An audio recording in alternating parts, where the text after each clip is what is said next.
మన Telangana senior journalist మచ్కూరి Ramesh తండ్రి మచ్కూరి నరసింహులు ఇటీవల స్వర్గస్థులైనారు. నేడు గురువారం దశదిన కర్మ సందర్భంగా కూకట్పల్లి నియోజకవర్గం శాసనసభ్యులు Madhavaram Krishna Rao, old Bowenpally division corporator Muddam Narasimha Yadav, board మాజీ ఉపాధ్యక్షులు జక్కుల మహేశ్వరరెడ్డి, బోర్డు మాజీ సభ్యులు పాండు యాదవ్, బోయినపల్లి ఇన్స్పెక్టర్ లక్ష్మీనారాయణ రెడ్డి, మాజీ councillor Makkala Narasimha Rao, Bowenpally retail market chairman Makkala Satyanarayana, old Bowenpally division TDP అధ్యక్షుడు మహేందర్ యాదవ్, జీహెచ్ఎంసీ అధికారులు, సిబ్బందిలు దశదిన కర్మకు హాజరై మచ్చుకూరి నరసింహులు చిత్రపటానికి పూలమాలలతో నివాళులర్పించి వారి కుటుంబానికి ప్రగాఢ సానుభూతి తెలియజేసి ఆ భగవంతుడు వారి కుటుంబానికి మనోధైర్యం కల్పించాలని ఆకాంక్షించారు. జర్నలిస్టు రమేష్ వారి కుటుంబ సభ్యులతో ఎమ్మెల్యే మాధవరం, కార్పొరేటర్ ముద్దం నరసింహ యాదవ్లు వారి కుటుంబాన్ని ఓదార్పు, మనోధైర్యాన్ని కల్పించారు.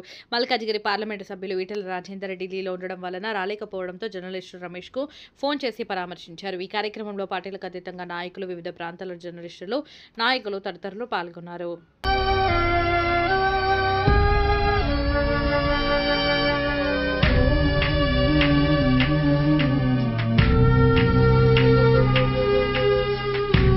ఒక్కడై రావడం, ఒక్కడై పోవడం, నడుమై నాటకం విజిలీలా,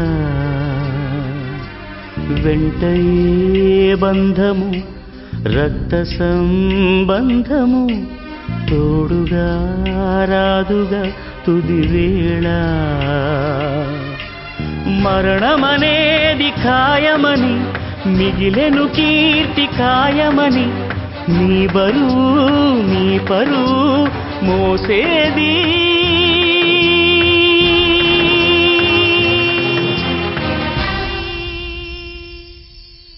ఆ నలుగురు, ఆ నలుగురు,